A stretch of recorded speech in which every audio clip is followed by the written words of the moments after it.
Ethan had never meant to cause a disaster. He had always been careful, methodical, and proud of his work as an engineer aboard the remote interstellar research station named Orlia 9.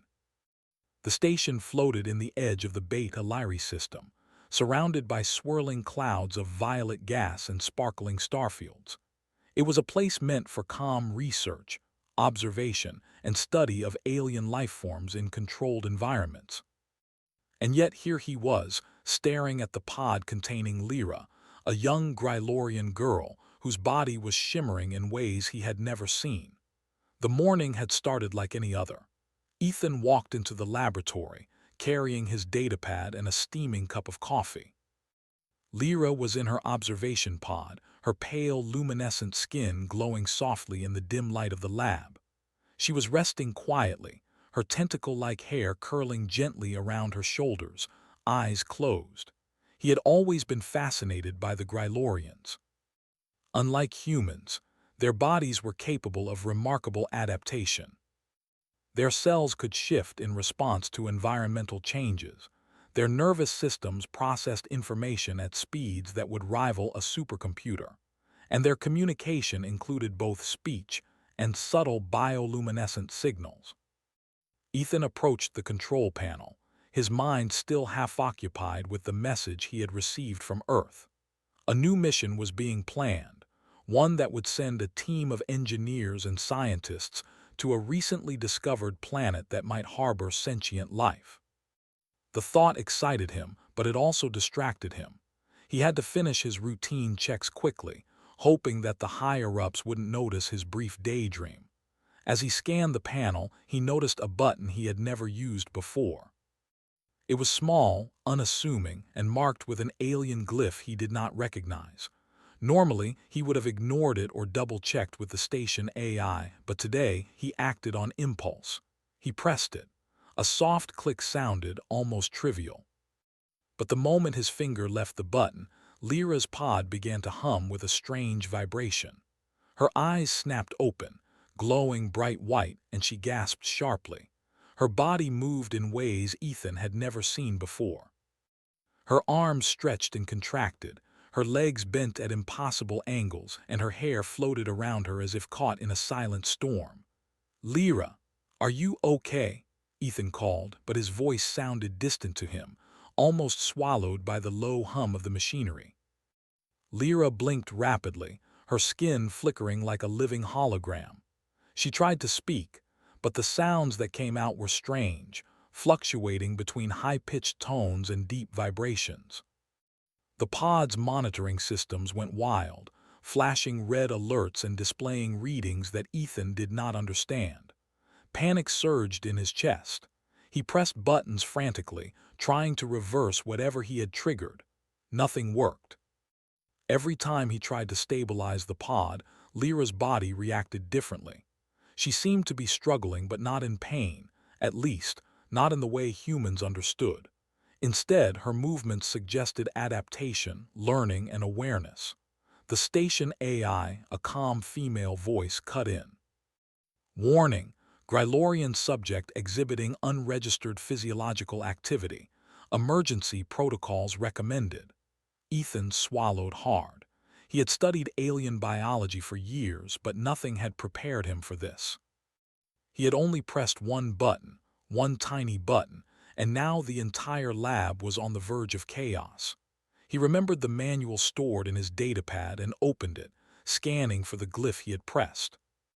His heart sank as he read the description: experimental cellular adaptation interface, intended to trigger latent adaptive sequences for survival in extreme environments. Not tested on live subjects. Live subjects. That meant Lyra. He had pressed it on her. Lyra's body began to glow brighter. Her arms and legs moved fluidly but unpredictably. At one point, her hands elongated and then shrank back, her fingers splitting and merging in seconds. Her tentacle-like hair swirled around her head like living ribbons, and her skin flickered between shades of blue, green, and violet. Ethan stepped back, almost tripping over a cable. I didn't mean to," he muttered. though there was no way she could hear him over the strange sounds coming from her pod. Then he noticed something astonishing.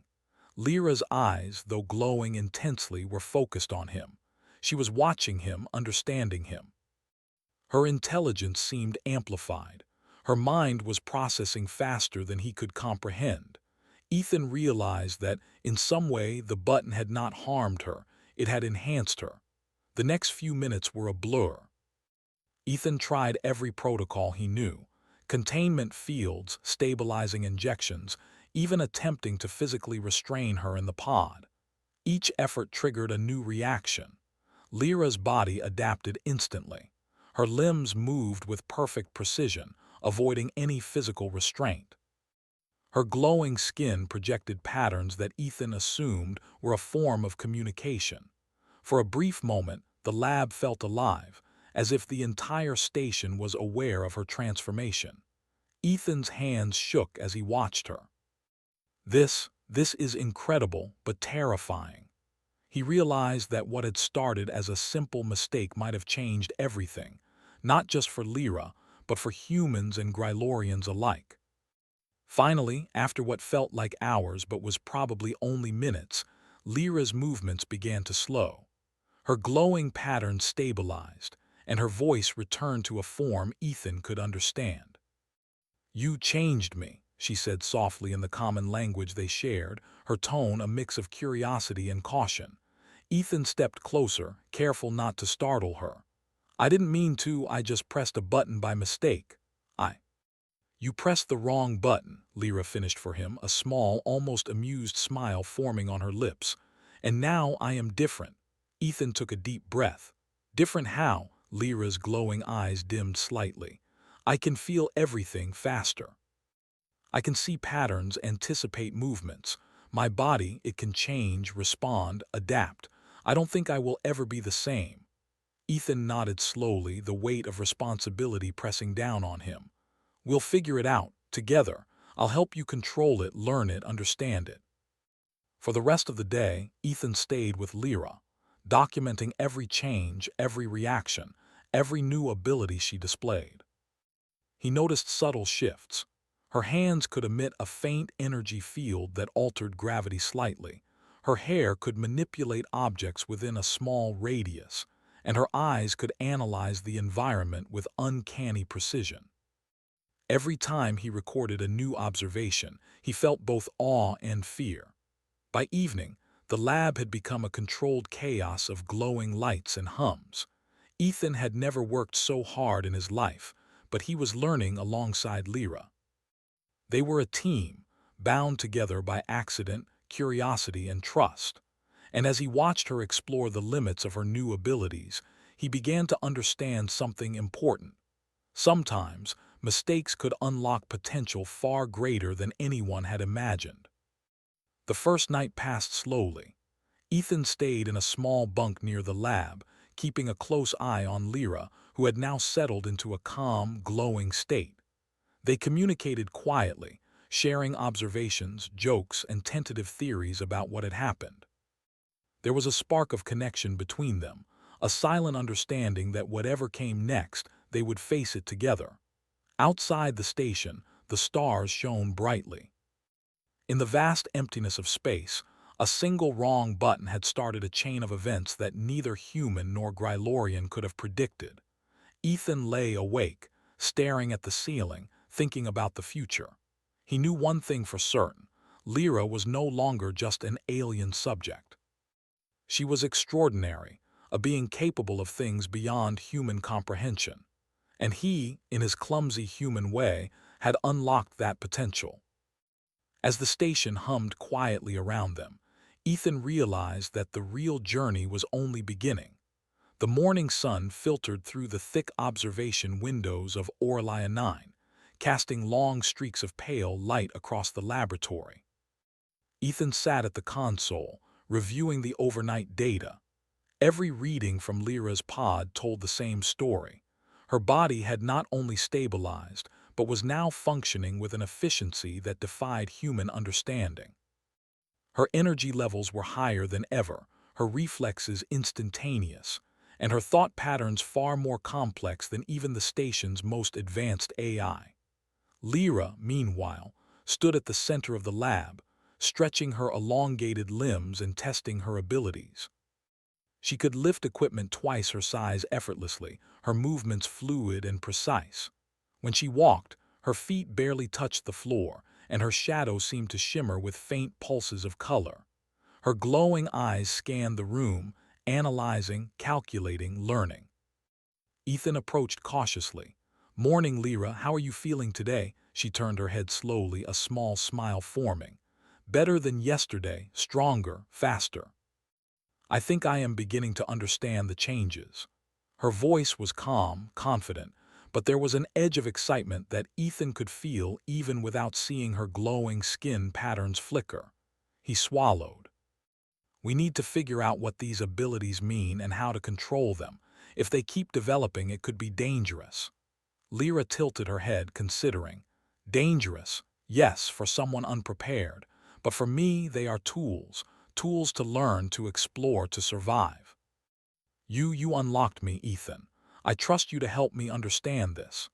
Ethan nodded, feeling both pride and fear. He had caused this, and now it was his responsibility to guide her safely. He spent the next hours running simulations, testing the limits of Lyra's abilities. She absorbed every instruction like a sponge, her mind processing new concepts almost instantly. When he explained human mechanics, biology, or physics, she grasped it within moments, often asking deeper questions he had never considered. During one experiment, Ethan placed a heavy metallic crate in the center of the room. "Try lifting this," he said, half expecting her to struggle.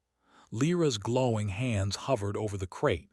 She concentrated, and without touching it, the crate rose smoothly into the air. Her eyes flickered rapidly as she adjusted the weight, lowering it gently back onto the floor. Ethan's jaw dropped. You didn't even touch it."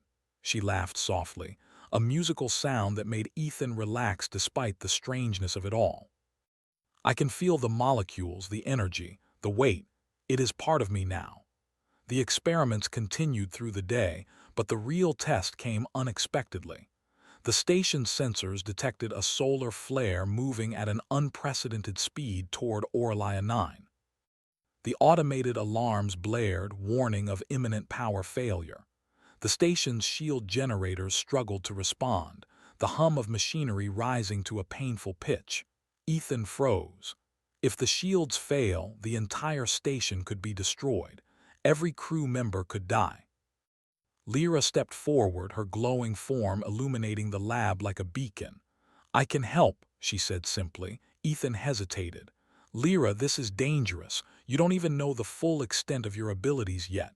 Her eyes, shining with confidence, met his. "I will not fail. Trust me." Without waiting for his reply, Lyra extended her arms.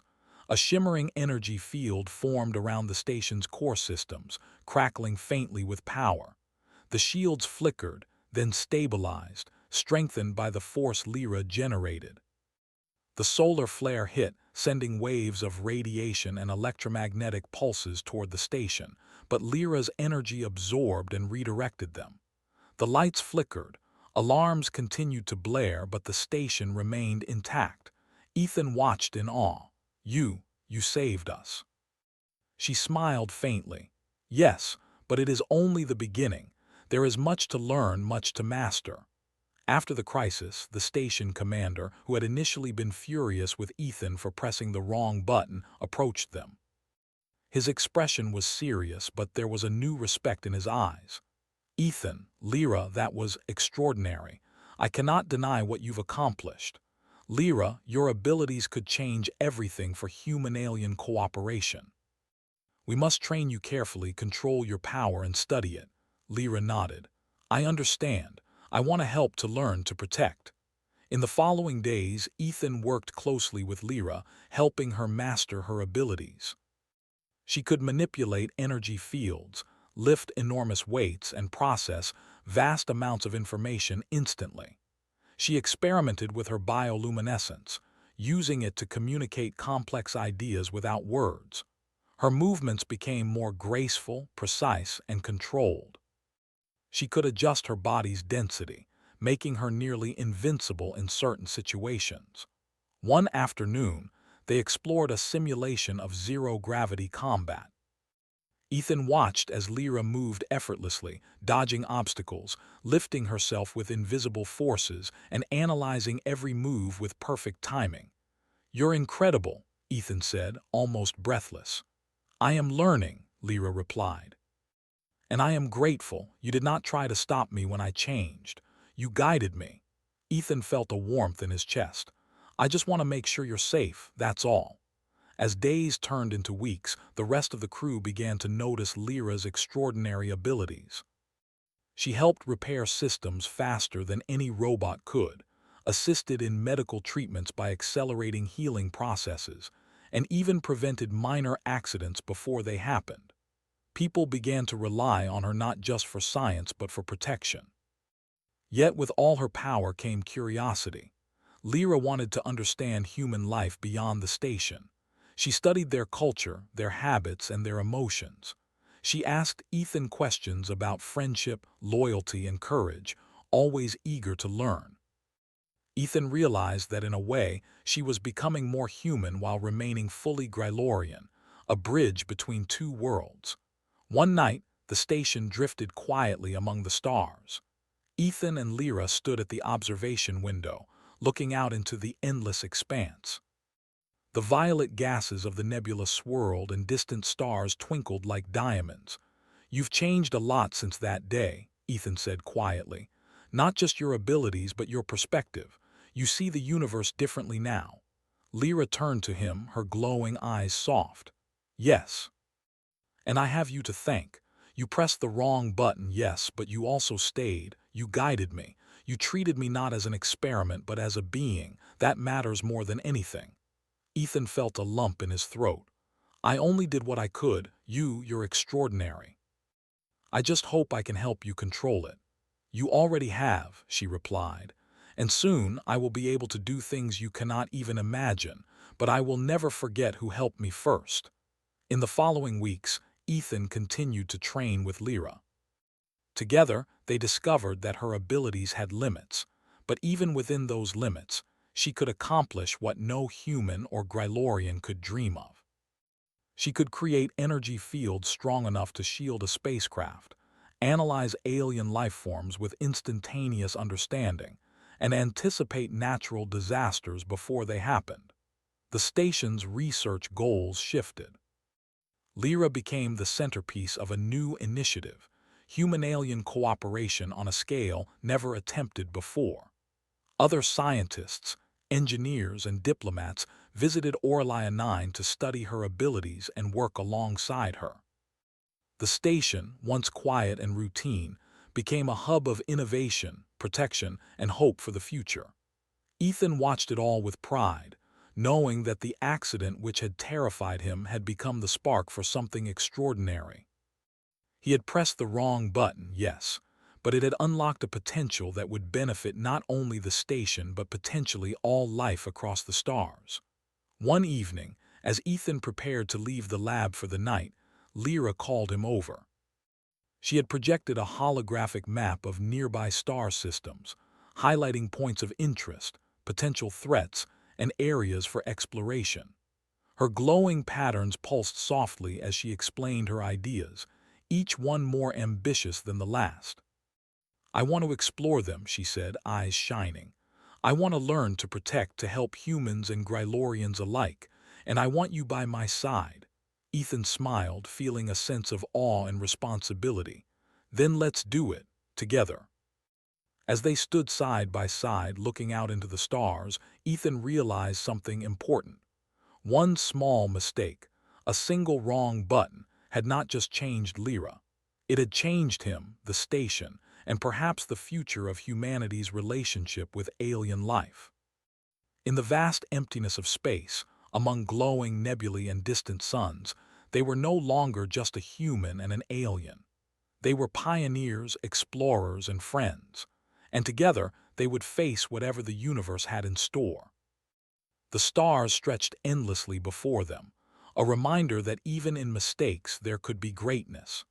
And in Lyra's new abilities, the universe had found something extraordinary, an ally, a protector, and a bridge between worlds.